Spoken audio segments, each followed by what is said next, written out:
Gold, trusted gold buyers. మీరు తాకట్టు పెట్టిన బంగారాన్ని విడిపించి ఈ రోజు ఉన్న మార్కెట్ ధరకు కొనబడను.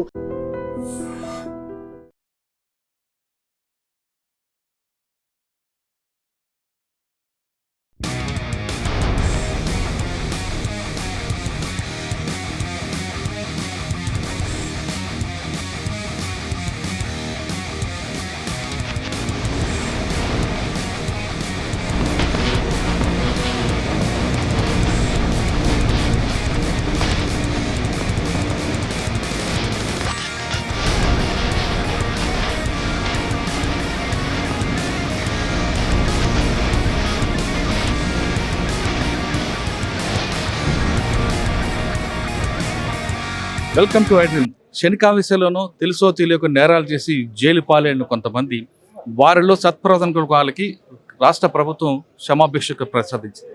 అందులో భాగంగా ఇప్పుడు చెల్లపల్లి జైల్లో ఉన్న 92 మంది ఖైదీలు ఒక్కొక్కరుగా బయటకు వస్తున్నారు. దాదాపు సంవత్సరాల పాటు 4 గోళ్ల మధ్య మగ్గిపోతున్న వాళ్ళు స్వేచ్ఛ ప్రపంచంలోకి వస్తున్నారు.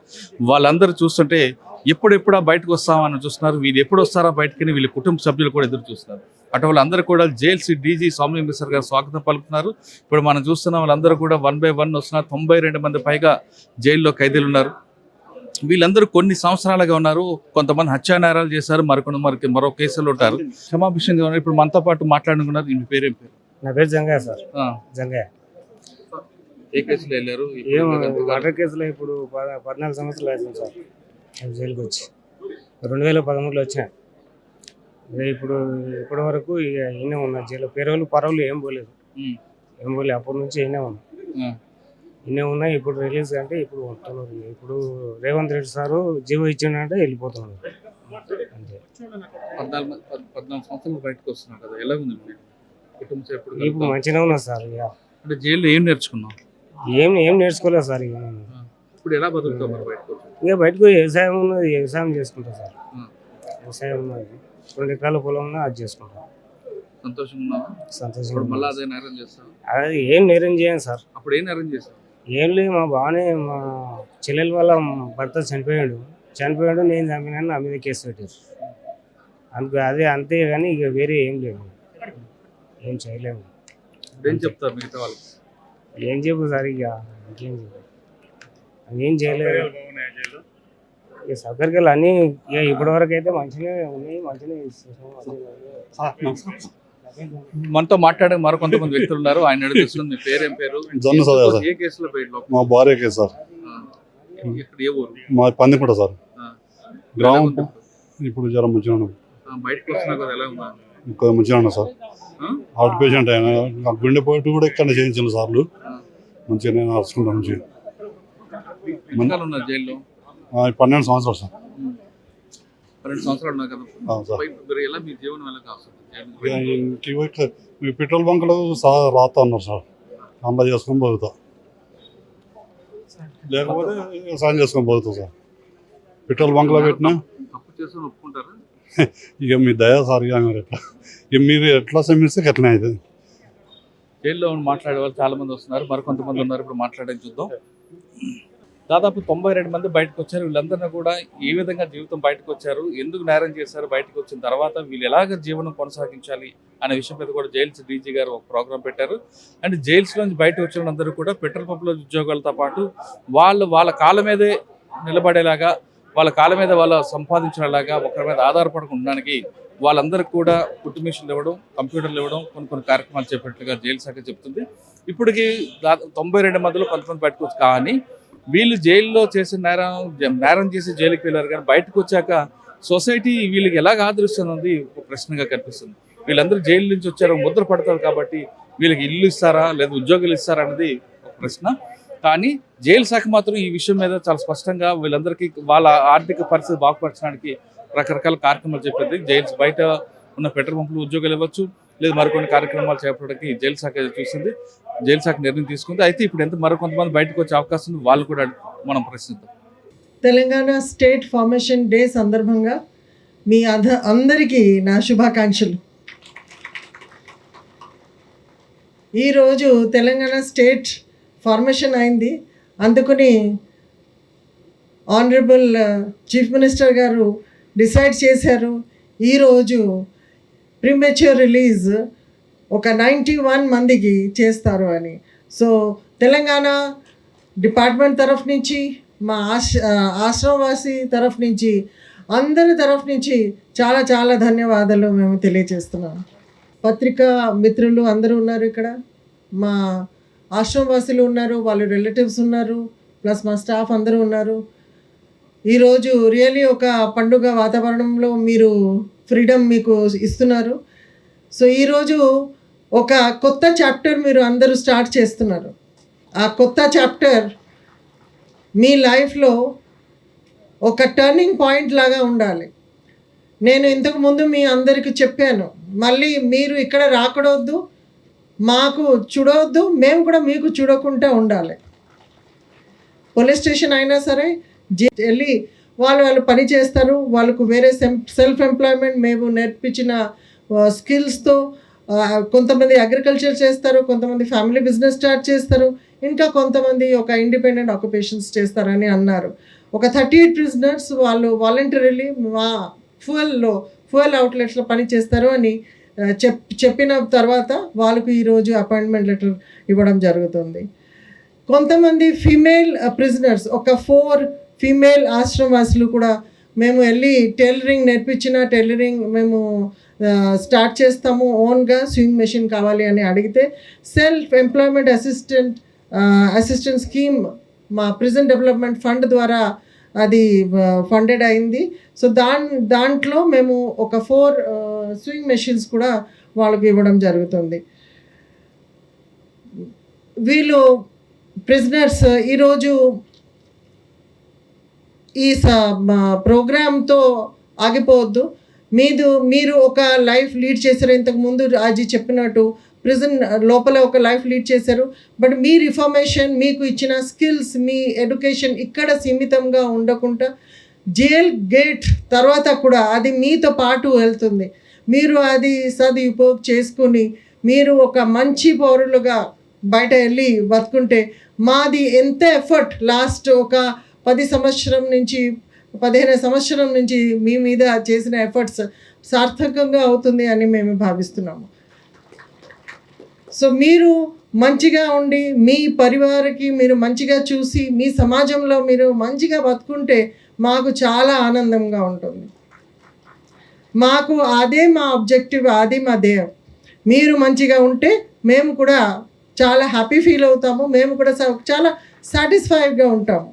మరి మీరు ఎవరు వస్తే మరి మీకు తెలుసు అది చాలా బ్యాడ్గా ఉంటుంది, మళ్ళీ మీరు మీ జీవితం అంతా మీకు ఎక్కడ గడిపి చేయాలి, మళ్ళీ బయటకు ప్రీమెచ్యూర్ రిలీజ్ ఏమి ఉండదు. సో మీకు ఇప్పుడు వెళ్ళటానికి కూడా ఎలాగ వెళ్ళాలి మీ అన్నీ ఏర్పాటు చేసాము. మీకు తీసుకెళ్ళి బస్ స్టాండ్, రైల్వే స్టేషన్ ఎక్కడెక్కడ మీకు వదిలేయాలి అవి అని ఏర్పాటు చేసాము. మీ జైలు నుంచి కూడా మీ సూపరింటెండెంట్స్ వచ్చారు, మీకు మీ కుటుంబ సభ్యుల అందరికీ ఎలాగ పంపించేయాలి అది కూడా ఏర్పాటు చేసాము. సో ఇది జియో రావడం చాలా ఒక మంచి బిగినింగ్ అని నేను అనుకున్నాము. ఇంతకుముందు ఇది కొత్త ప్రభుత్వం వచ్చిన తర్వాత 2024లో ఒక 213 ప్రిజనర్స్కి ప్రీమెచ్యూర్ రిలీజ్ అయింది. మళ్ళీ సేమ్ గవర్నమెంట్ ప్రభుత్వం టైంలో మళ్ళీ ఈసారి ఒక 91 మెంబర్స్ ప్రీమెచ్యూర్ రిలీజ్ అవ్వడం చాలా మంచి విషయం. ఇది నార్మల్గా ఎలాగ జరగదు యాక్చువల్లీ. బట్ ఇంకా ఒకటి మంచి అభిప్రాయం మేము చేసాము ఏంటి అంటే, సుప్రీంకోర్టు గైడ్లైన్స్ ప్రకారం ప్లస్ స్టేట్లో ఉన్న రూల్స్ ప్రకారం మేము ఒక జియో తీసుకొచ్చాము.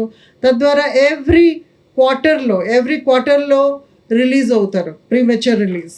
సో ఒక సంవత్సరంలో 3 సార్లు రిలీజ్ అవ్వటానికి అవకాశం ఉంది. బట్ ఆ అవకాశం మీరు మీ మంచి బిహేవియర్ ద్వారా, మీ మంచి డిసిప్లిన్ ద్వారా మీరు తెచ్చుకోవాలి. మీరు మా ప్రెజెంట్ రూల్స్, లాస్ ఏమేమి ఉన్నాయి అది పాటించి మీరు మంచిగా బతుకుంటే, డిసిప్లిన్గా బతుకుంటే తప్పకుండా మీకు ఈ అవకాశం వస్తుంది. సో మీరు ఈ అవకాశం తీసుకోవాలా లేదా అది మీ చేతిలో ఉంది. సో మీరు మంచిగా ప్రవర్తిస్తే అది తప్పకుండా మీకు వస్తుంది. సో ఈరోజు చాలా యాక్చువల్లీ సుదినం, మీ అందరికీ ఒకటి సెకండ్ ఛాన్స్ దొరికింది. ఈ ఛాన్స్ ద్వారా మీరు వెళ్ళి మంచిగా బతకాలి, హ్యాపీగా బతకాలి, మీరు హ్యాపీగా ఉండాలి, మీ పరివార వర్గం అందరూ హ్యాపీగా ఉండాలి, మీరు ఎక్కడ ఉంటారో ఆ సమాజం కూడా హ్యాపీగా ఉండాలి. అండ్ మీరు ఇప్పుడు ఒక ప్రొడక్టివ్ మీకు ఎడ్యుకేషన్ ఇచ్చాము, మీకు వొకేషనల్ స్కిల్స్ ఇచ్చాము, మీకు మీ మెంటల్ హెల్త్ మంచిగా అవ్వాలి అని కూడా ప్రయత్నం చేసాము. అన్ని స్థాయిలో మీకు అన్ని ప్రకారం మీకు మేము హెల్ప్ చేయడానికి, సపోర్ట్ చేయడానికి ప్రయత్నం చేశాము. ఆ స్కిల్స్ తీసుకుని ఆ ఎడ్యుకేషన్ తీసుకుని మీరు వెళ్ళి మంచిగా బతుకోండి. మీ అందరికీ నా ఆశీర్వాదాలు, శుభాకాంక్షలు. Thank you. మాట్లాడడానికి జైలు శాఖ డీజీ గారు ఉన్నారు. మేడం ఈరోజు ఎంతమంది రిలీజ్ అయ్యారు, వాళ్ళకి ఏ విధంగా ట్రైనింగ్ ఇచ్చారు, వాళ్ళ సెల్ఫ్ దీంట్లో ట్రైనింగ్ ఉండారా, లేదా ఒకవేళ నేరం చేసి మళ్ళీ లోపలికి వస్తే వాళ్ళకి ఎలాగ ట్రీట్మెంట్? ఇక్కడికి వచ్చిన తర్వాత మేము చూస్తాము దట్ వాళ్ళు ఏ స్కిల్లో ఇంట్రెస్టెడ్ ఉన్నారు, ప్లస్ కేపబుల్ ఉన్నారు. అది చూసుకుని వాళ్ళకు ఆ టైప్లో ఎంతమంది బయట ఇస్తాం. ఈరోజు తెలంగాణ ఫార్మేషన్ డే సందర్భంగా ఒక 91 ప్రిజనర్స్కు విడుదల జరిగింది. వాళ్ళ మధ్యలో ఒక 55 మెంబర్స్ మేల్ ఉన్నారు, ఇంకా ఒక 6 మెంబర్స్ విమెన్ ప్రిజనర్స్. సో ఈ 85 మేల్ మధ్యలో ఒక 38 మెంబర్స్కు ఈరోజు మేము అపాయింట్మెంట్ ఇచ్చాము. మా ఫ్యూయల్ అవుట్లెట్స్ ఉన్నాయి, మీకు తెలుసు, ప్రిజన్ డిపార్ట్మెంట్ తెలంగాణలో. సో అక్కడే వాళ్ళు 38 members as per their wish, వాళ్ళు ఎక్కడెక్కడే వాళ్ళకు కావాలి అక్కడెక్కడే మేము వాళ్ళకు అపాయింట్మెంట్ ఇచ్చాము. మిగతా ఒక 6 మెంబర్స్ లేడీస్ మధ్యలో ఒక 4 మెంబర్స్ మాకు స్వింగ్ మెషిన్ ఇస్తే మాకు టైలరింగ్ కూడా నేర్పిస్తాం మేము ప్రిజన్లో. సో వేస్తే వాళ్ళు టైలరింగ్ షాప్ పెడతారు అని అన్నారు. సో వాళ్ళు కూడా అది హెల్ప్ చేసాము. కానీ జైలు డిపార్ట్మెంట్ వాళ్ళకి ఆదుకుంటుంది, కానీ సమాజం వాళ్ళకు స్టిగ్మా వేస్తుంది. ఆ స్టిగ్మాలో వాళ్ళకి ఇల్లు రెంట్ ఇవ్వడం, జాబులు ఇవ్వడం చేస్తారు. అటువంటి వాళ్ళకి మీరేం కల్పిస్తారు? అంటే అందుకని మేము రిలీజ్ అయిన ముందు వాళ్ళు ఫ్యామిలీకి పిలిపించి, మీరు విన్నారు, ఐజీ గారు కూడా చెప్పారు. సో ఫ్యామిలీకి పిలిపించి కౌన్సిలింగ్ ఇస్తాము. వాళ్ళకు యాక్సెప్ట్ చేయాలి, వాళ్ళకు మంచిగా బిహేవ్ చేయాలి అని, స్టిగ్మా ఉండకూడదు. మేము అందుకని ట్రై చేస్తున్నాము చాలా. వాళ్ళకు ఇఫ్ దే బికమ్ యూస్ఫుల్, మళ్ళీ ఫ్యామిలీ మెంబర్స్ వాళ్ళకు వదలడానికి అవకాశం ఉండదు. సో ఇక్కడ ఉన్నప్పుడు కూడా వాళ్ళు చాలా పనిచేసి గవర్నమెంట్ వేజెస్ ఎర్న్ చేసుకుని దానిలో సగం వాళ్ళు పెట్టి సగం ఫ్యామిలీకు ఇస్తున్నారు. సో చాలామందికి ఫ్యామిలీ కనెక్షన్స్ ఇన్ఫ్యాక్ట్ ప్రిజన్కు వచ్చిన తర్వాత ఇంకా స్ట్రాంగ్ అవుతుంది, ఎందుకంటే మేము ట్రై చేస్తాము అది స్ట్రాంగ్ చేయడానికి. ఇప్పుడు వచ్చిన దాంట్లో మీరు 307, 302 వాళ్ళకి రిలీజ్ చేస్తున్నారు, అంటే 120B అటువంటి వాళ్ళకి రిలీజ్ చేస్తుందా? మేము ఎవరికి రిలీజ్ చేసాము, అందరూ eligible. There are large number of eligibility criteria. So అవి అన్నీ చెప్పాలంటే it is not possible. Lot of criteria are there. ఆ క్రైటీరియా అంతా ఈచ్ అండ్ ఎవ్రీ క్రైటీరియా త్రూలో వెళ్ళిన తర్వాతనే రిలీజ్ అవుతుంది. ఇప్పుడు వీళ్ళు బయటకు వచ్చారు, వచ్చిన తర్వాత వాళ్ళకి సెల్ఫ్ డిఫెన్స్ ఉన్నారు, బాగానే ఉంటారు. కానీ రిపీట్ అయ్యి మళ్ళీ వస్తే రాకుండా ఉండాలి, అది ఉంది. బికాజ్ ఇప్పుడు వెళ్ళిన వెంటనే ఒక 15 డేస్లో వాళ్ళు పోలీస్ స్టేషన్లో హాజరు పెట్టాలి.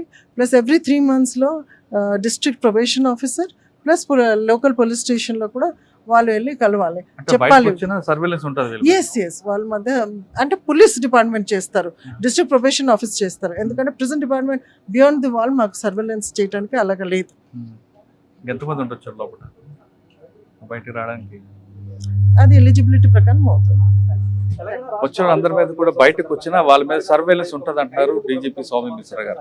తుమ్మల సాయన్న ఇప్పుడు ఆదిలాబాద్ మీది ఎందుకు జైలుకి వెళ్ళారు? జైల్లో ఎంతకాలం ఉన్నారు, బయటకు వచ్చాక ఎలా గడుపుతారు? ఇప్పుడు మీ కుటుంబం ఎలా చూస్తారు సార్? బాగా గడుపుతారు. జైలు నాలుకమాడకి ఇచ్చిన సార్. ఏ కేసులో వెళ్ళారు? మర్డర్ కేసులో సార్. ఎవరిని చంపారు? మా మిస్సెస్ చనిపోయింది సార్, అనుకోకుండా. నేను లేను సార్. ఎంతకాలం జైలు ఉన్నారు? 13 సంవత్సరాలు సార్. మీ పిల్లలందరూ ఎక్కడ ఉన్నారు మరి? సార్ పిల్లలు కాలేదు సార్. రాలేదా? వచ్చారు అక్కడ ఉండొచ్చు కదా? లేదు సార్, కొడుకు మా తమ్ముడు కొడుకు. మీ అబ్బాయి వచ్చాడు. ఇప్పుడు బయటకు వచ్చారు కదా, తిరిగి మరి ఎలాగ మీ కుటుంబాన్ని సార్? వ్యవసాయం ఉన్నది సార్, వ్యవసాయం ఉన్నది సార్. తెలుసో తెలియక నేరం చేసి వెళ్ళారు. బయట ఉన్న సమాజానికి ఏం చెప్తారు మీరు? సార్ ఇట్లా అనుకోకుండా పోవద్దు, మంచిగా ఉండాలని చెప్తా సార్. జైలు ఏం నేర్చుకుంటారు సార్? బంకు కొట్టు నేర్చుకున్నా సార్, పెట్రోల్ బంకులో పని చేసిన సార్. రోజు ఏం చెప్తుంటారు జైల్లో పొద్దున్న లేచింది? పొద్దున నాకు టైం దొరకలేదు, పొద్దున లేవగానే సార్ పెట్రోల్ బంక్ పోతా, డ్యూటీకి పోతా సార్, అంతే సార్. మరి కొంతమంది ఉన్నారు, చెప్పండి మీ పేరు, ఏం పేరు? నా పేరు శేఖర్ రెడ్డి సార్. లోపలికి ఎంతకాలం జైల్లో ఉన్నారు? 300 సెక్షన్కి వచ్చిన సార్. 306 302 302 2011లో వచ్చిన సార్. అదే ఆ పొలం కాడ చెట్ల పంచాయతీ ఉండే, మాట్లాడుతున్నట్టే పోయినందుకు అన్న తమ్ముడు ఇద్దరు అని ఏ నేరం చేయకుండా కేసులు ఎక్కిచ్చారు. అయితే అన్న కొట్టిండని తమ్ముని కూడా పెట్టాలని పెట్టేసారు. అనవసరంగా 15 సంవత్సరాలు. మీ పిల్లలు అందరూ బయట ఉన్నారు? బయట ఉన్నారు సార్. వాళ్ళందరూ ఎలా ఉన్నారు చూసారు, ఇప్పుడు కనుక్కున్నారు? కనుక్కున్నాను సార్. ఎలా ఉన్నారు? పేర్లు పోయేస్తారు సార్. ఇప్పుడు బయటకు వచ్చారు కదా సార్. మరి వాళ్ళందరూ ఎలా సాగుతారు ఇప్పుడు? తిరిగి వ్యవసాయం ఉంది సార్, వ్యవసాయం ఉంది. మళ్ళీ పెట్రోల్ బంకులో పనిచేస్తాం. మన డీజీ సార్ గిన చెప్పిండు, మీరు ఉపాధి కొరకు చెంచాలగూడ జైలు పంపుకు రావాలి, పని చేసుకోవాలి, బతకాలని చెప్పేసారు. కొంతమంది తెలుసో తెలియక నేరాలు చేస్తుంటారు సార్. అటువంటి వాళ్ళకి మీరు ఏం చెప్తారు? చెయ్యొద్దు, పోవద్దు, ఏమైనా కొట్లాటైనా పోవద్దు, వినొద్దు, విన్నా కానీ నేను చూడలేనని చెప్పాలి. అది చూసినా కానీ చెప్పాలా? చూసినా కానీ నేను చూడలేని చెప్పాలి. ఎందుకు? మళ్ళీ లేకపోతే జైలుకి పట్టిస్తారు కదా సార్. ఇక్కడ ఉండదు విట్నెస్ లేదు సార్. మేమేం చేయలేదు సార్. మేము చేయకుండా ఆడ 20 మంది 30 మంది ఉర్రు. మా అన్న ఆయన ఇద్దరు కొట్లాడుతుంటే నేను మధ్యలో పోయినా. మధ్యలో ఎందుకు కొట్లాడుతున్నా ఇడిపించినందుకు అన్న తమ్ముడు అని ఇద్దరు పెట్టేశారు. ఇప్పుడు వేస్ట్గా 15 సంవత్సరాల జీవితం ఖరాబు. అట్లా ఎగనెస్ట్ పార్టీ అదొక రాజకీయం కిందకి వచ్చింది సార్. అది ఆ 15 సంవత్సరాలు బయట ఉంటే పిల్లలు నేను బాగా చదివించాలి, బాగా చదివించేది, బయట తోలిస్తాను. కానీ హుషారు ఉండేది, కష్టపడ్డా, పని చేసుకున్నా, ఇల్లు కట్టుకున్నా, ఏం లేకుండే. కానీ పెట్రోల్ బంకులో పని చేసుకొని జర ఉపాధి కలిగి జైల్లో ఉన్నారు కదా. అవును సార్. మీ సగం వయసు అంతా కోల్పోయారు సార్. స్వల్పవర్తన నేర్చుకున్నాం. మళ్ళీ ఏడ కొట్లాడినా ఏదున్నా పోవద్దు అనేది అంతే. కానీ పని కూడా మంచిగా నేర్పించారు సార్. మంచిగా పని చేసుకోవాలి, ఉండాలి, కొట్లాడొద్దని. హలో, ఏం పేరు? నరసింహులు. మీ పేరు నరసింహులు. ఏ కేసులో లోపలికి వెళ్ళారు? భార్య కేసులో. ఎలా ఆమె చంపారా మీరు? గొడవ పెట్టుకుంటే ఆమె చచ్చిపోయింది. గొడవ పెట్టుకుని చచ్చిపోయిందా? కాల్చుకొని. ఎంతకాలం జైల్లో ఉన్నారు? 13 ఏళ్ళు అవుతుంది సార్. మీ భార్యని చెప్పని బయటకు వచ్చారు, పిల్లలు ఉన్నారా మీకు? ఉన్నారు సార్, బాబు ఉన్నాడు. మరి వాళ్ళ గురించి ఆలోచించలేదు అప్పుడు? ఏదో అప్పుడు అనుకోలేక అట్లా అయిపోయింది సార్. మరి ఆ అబ్బాయి ఏం చేస్తున్నాడు? చిన్నగా ఉన్నాడు సార్, చదువుకుంటున్నాడు. ఎన్ని సంవత్సరాలు జైల్లో ఉన్నారు మీరు? 13 సంవత్సరాలు అయింది సార్. 13 సంవత్సరాలు బయటకు వచ్చారు కదా, ఇప్పుడు మీకు ఎలాగ జీవనం వెళ్తుంది? గట్టి ఇంకా బాధపడుకుంటూ ఉన్నాం సార్. మరి ఇల్లు ఆకలి కుటుంబం పోషణ అది ఎలా? అంతే గట్లే ఆకం అయిపోయింది. సరే, తెలుసో తెలియక నేరాలు చేస్తున్నారు వెళ్తుంటారు, అటువంటి వాళ్ళకి మీరు ఏం చెప్తారు? ఇంక తెలియదు, ఇప్పుడు చేయొద్దు అని చెప్పాలి సార్. ఏం డబ్బులు పట్టుకోలేక పెడుతుంది? అవి పని చేసిన డబ్బులు ఇచ్చారు సార్. ఇచ్చారు? అదే ఇప్పుడు లేక ఉన్నాయి, 15,000 ఉన్నాయి అట్లా. జైల్లో ఏం నేర్చుకున్నారు మీరు? ఇంక స్కూళ్ళు అవి ఇవి నేర్చుకున్నాం సార్. ఇంకా బాధపడుకుంటే ఇంక స్కూల్ నేర్చిన కూడా బాగా రాలే. అవు సార్. జైల్లో చాలామంది తెలుసో తెలియకో నేరాలు చేస్తుంటారు. ఇప్పుడు మనం మాట్లాడిన వాళ్ళలో కొంతమంది కుటుంబంలోని గొడవలను లేదా అన్యాయంగా రాజకీయ తగదలతోనో గొడవలు పడుతుంటారు. అటువంటి వాళ్ళు జైలుకి వస్తారు, దాదాపు 14-15 సంవత్సరాలు జైల్లో ఉంటారు. జైలుకి వచ్చిన తర్వాత వాళ్ళకి ఆ కోపతాపాలు తగ్గిపోయిన తర్వాత అసలు విషయం బయటపడుతుంది. ఇంకప్పుడు జరగాల్సిన నష్టం జరిగిపోద్ది కానీ బయటకు రాలేరు. లోపల వాళ్ళు ఉంటారు కానీ కుటుంబం గురించి ఆలోచిస్తుంటారు. కానీ కుటుంబం అప్పుడే బయట ఉండి చాలామంది ఇబ్బంది పడుతుంటారు. ఆ విధంగా 14-15 సంవత్సరాలు జైల్లో ఉన్న వాళ్ళకి జైలు శాఖ వాళ్ళలో సత్వరం కల్పించడానికి, వాళ్ళకి మార్పు తీసుకురావడానికి యోగాలు, క్లాసులు నేర్పిస్తూ వాళ్ళ కుటుంబం మీద వాళ్ళ కాళ్ళ మీద వాళ్ళు ఆధారపడడానికి రకరకాల కార్యక్రమాలు చేపడుతూ బయటకు తీసుకొచ్చింది. ఆ విధంగా 14-15 సంవత్సరాలు జైల్లో వాళ్ళందరూ కూడా బయటకు వచ్చారు. తెలంగాణ రాష్ట్రం మొత్తం మీద కూడా దాదాపు 100 మంది పైగా వచ్చారు. ముఖ్యంగా చర్లపల్లి జైల్లోనే 90 మంది పైగా వచ్చారు. వీళ్ళందరూ కూడా జైలు శాఖ వాళ్ళకి స్వయం ఉపాధి కల్పించుకోవడానికి నాకు కావాల్సిన అన్ని ఏర్పాట్లు చేసి శిక్షణ ఇప్పించి బయట పంపించింది. అంతేకాకుండా వీళ్ళు ఎవరైనా పని చేస్తామంటే వాళ్ళకి జైలు శాఖలో పెట్రోల్ బంకులో ఉద్యోగాలు, అదేవిధంగా స్కూల్లో ఉద్యోగాలు, స్కూల్లో టీచర్ ఉద్యోగాలు, కొన్ని కార్యక్రమాలు వేసి పంపిస్తుంది. కాబట్టి వీళ్ళు వచ్చిన వాళ్ళందరూ కూడా ఖచ్చితంగా వాళ్ళ కాలం మీద నిలబడతారు. అయితే వీళ్ళు చెప్పింది మంచి మెసేజ్ ఏంటంటే, శని కావేశంలో నేరాలు చేయొద్దు, చేసి మాలాగా జీవితం కావద్దు. జైలుకి వచ్చిన వాళ్ళందరూ కూడా సుఖపడరు, చాలా బాధపడతారు. జైల్లో సమయానికి భోజనం దొరికినా, అన్ని ఏర్పాట్లు ఉన్నా కుటుంబం మన స్వేచ్ఛ కోల్పోతామన్నది వాళ్ళు చెప్తున్నారు. ఏ నేరం చేసి వచ్చావు? సార్, నా పేరు పిట్ల నరేష్, మేము ముతురాజు సార్. నాకు 3 ఆడపిల్లలు. నేను నా తమ్ముడిని కేసులో నేను లోపలికి రావడం జరిగింది సార్. ఆ రోజు చెయ్యని తప్పుకి అంటే కొన్ని మాటల యుద్ధం. ఇప్పుడు సార్ మీకు తమ్ముడు ఉన్నాడు, మాకు తమ్ముడు ఉన్నాడు, మనం ఎంతో మంచి పని చేసుకుంటా ఉన్నాం. ఇంటి చుట్టుపక్కల ఆ పని ఈ పని, అరే ఆ పని వద్దురా, నీకు ఎందుకురా, చదువుకో, మంచిగా ఉండు అని ఎవరైనా చెప్పుకుంటారు సార్. కానీ నా తమ్ముని ఒక దెబ్బ కూడా కొట్టలేను సార్. నాకు 3 ఆడపిల్లలు ఉన్నారు సార్. తోడు ఎవరికి దొరకదు, అది నాకు తెలుసు. కానీ సార్ 2 రోజులకే మా తమ్ముడు చెరువులో పోయి, వాడికి ఈత రాదు. అక్కడ పిల్లలు నూకేసిండ్రా, మరి ఏమైంది భగవంతుడు తెలుసు. నేను అన్న ఒక్క మాటకి నా మీద ఇదే నేరం రూపమైంది సార్. నేను 15 సంవత్సరాల్లో లోపల ఉన్నాను. నేను ఈ 15 సంవత్సరాలు జైలు వచ్చిన సార్. నేను నా తమ్ముడిని చంపినాను చెప్పొచ్చు, కానీ నేను చెప్పలేను సార్. ఆ మాట కూడా నా నోరింబట రాదు. నాకు జైలులో ఫస్ట్ ఆఫ్ ఆల్ సార్ ఓపిక, ఎదుటి మనిషికి గౌరవం ఇవ్వడం. మనం ఏది చేసినా ఓపికతోటి చేస్తే ఏదైనా చేయగలుగుతాం. ముఖ్యంగా మన కుటుంబాన్ని పోషించుకోగలుగుతాం. నాకు 3 ఆడపిల్లలు ఉన్నాయి సార్. నా భార్య ఎంతో కష్టపడి నా పిల్లల్ని పెంచింది. వాళ్ళ ఆలన పాలన నేను ఏం చూడలేని స్థాయిలో నేను జైలుకి వచ్చిన సార్. అప్పటి నుంచి ఆ పనులన్నీ నా భార్య భుజాన్ని వేసుకొని, అందరికీ అక్క చెల్లెలు ఉంటారు సార్, నా భార్య కూడా ఎంతో ఓర్పుతో నా పిల్లల్ని, చిన్న చిన్న పిల్లల్ని ఈ రోజు 2 పెళ్లిళ్ళు చేసింది సార్. ఆమెకి ఎప్పటికీ నేను రుణపడి ఉంటాను. ఇప్పుడు నా పిల్లలు నేను రాక కోసం ఎంతో ఆనందంగా ఎదురు చూస్తూ ఉన్నారు సార్. అది నేను మన ముఖ్యమంత్రి రేవంత్ రెడ్డి గారికి నేను ఎప్పటికీ మా ఖైదీ సోదరుల తరఫున, అందరి తరఫున ఆయన పాదాలకు నమస్కరిస్తున్నాను. కొంతమంది తెలుసో తెలియక నేరం చేస్తారు, కొంతమంది కావాలని చేస్తుంటారు సార్. ఆ జైలుకి వెళ్తే ఏమవుతుంది, మన పథకాలు బయటకు వస్తుంటారు. అటువంటి ఆలోచన ఏం చెప్తారు సార్? అటువంటి ఆలోచనతోటి తక్కువ మంది సార్, తక్కువ మంది. ఒక్కసారి తప్పు చేసిన వాళ్ళు మళ్ళీ జైలుకు రావడం అనేది జరగదు. నేనేమంటా అంటే సార్, తప్పుకు ప్రాయశ్చితం అనేది ఉంటుంది. చెయ్యని వాళ్ళు, చేసిన వాళ్ళు, అసలు మనకి ఎందుకు ఈ తప్పు చేయాలి, అసలు చేయాల్సిన అవసరం ఏంది అనేది 2 ఉంటాయి సార్. చాతగాని వాళ్ళు చేసేది అలాంటి పని సార్, చాతనైన వాళ్ళు చేసేది మంచి పని సార్. ఒకసారి సార్ ఒక్కసారి జైలుకి వెళ్ళి బయటకు వచ్చినాక సార్ మళ్ళీ ఆ తప్పు చేయాలని ఆలోచన రాదు సార్. ఎందుకు రాదంటే జైలు చాలా నేర్పింది, ఎలా ఉండాలి నేర్పింది, ఏం ఉపాధి నేర్చుకుంటామని నేర్పింది, ఎంత గౌరవంగా బతకాలనే స్వేచ్ఛ కూడా మాకు. అధికారులకు మేము ఎప్పుడు మర్యాద ఇస్తూ వాళ్ళ మంచి నేర్చుకుంటూ మా కుటుంబం కోసం మేము ఏమైనా చేయాలి, మా కుటుంబాన్ని పోషించుకోవాలి అన్న ఆలోచనతో ఈ 15 సంవత్సరాలతో ఎదురు చూసి ఇప్పుడు బయటకు వచ్చింది.